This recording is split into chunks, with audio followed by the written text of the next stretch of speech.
Humans have occupied almost every corner of the planet, but biologically, we are uniquely unsuited for the cold. Without technology, the human body would succumb to the elements within a single night in Arctic conditions. Yet, we climbed Everest and crossed Antarctica, made possible by the invention of the down jacket. Our expansion into these environments relied on co-opting the insulation systems nature had already developed for birds. For centuries, winter survival required a strategy of mass, layering heavy wool, thick animal furs, and dense leather. This created a direct correlation between protection and weight. The colder the environment, the more mass a person had to carry. This weight became a physical liability for early mountaineers, as thick wool garments restricted movement and added kilograms to every step.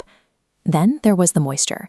Snow and sweat would soak into these fibers, causing the fabric to pull heat away from the body even faster. Early expeditions were often defined by this poor warmth-to-weight ratio, turning high-altitude climbs into lethal tests of physical endurance.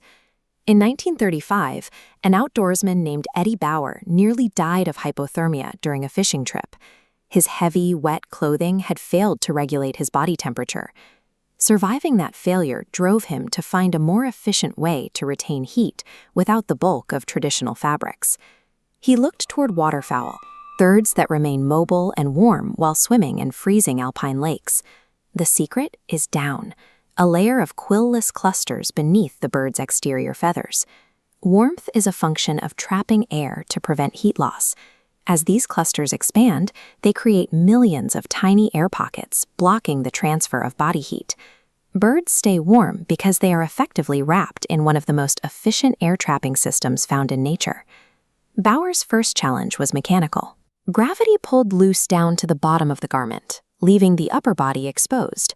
He solved this by stitching the jacket into separate geometric chambers called baffles, which locked the insulation in place. This engineering led to the 1940 patent of the Skyliner, the first modern quilted puffer jacket. It introduced the concept of fill power, a measurement of how much volume down can create, which dictates its warmth-to-weight efficiency. This insulation allowed a new generation of climbers and explorers to move through extreme environments with significantly less weight.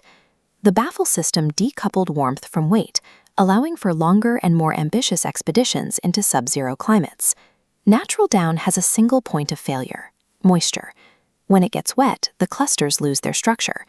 This collapse destroys the air pockets, causing the jacket to lose its insulating properties and exposing the wearer to the cold. To address this, material science developed synthetic polyester insulations designed to mimic down structure while retaining their shape when damp.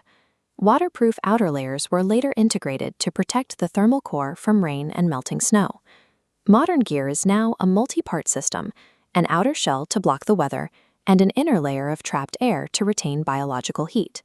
By the 1980s, the down jacket transitioned from a specialized survival tool into a staple of mainstream ski culture. Survival engineering eventually became a status symbol, with expedition-grade jackets appearing in urban fashion and streetwear. Even with modern synthetics, natural down remains one of the most efficient insulators ever discovered. Humans occupied the coldest places on Earth by observing the natural world. For more content like this, like and subscribe to our channel.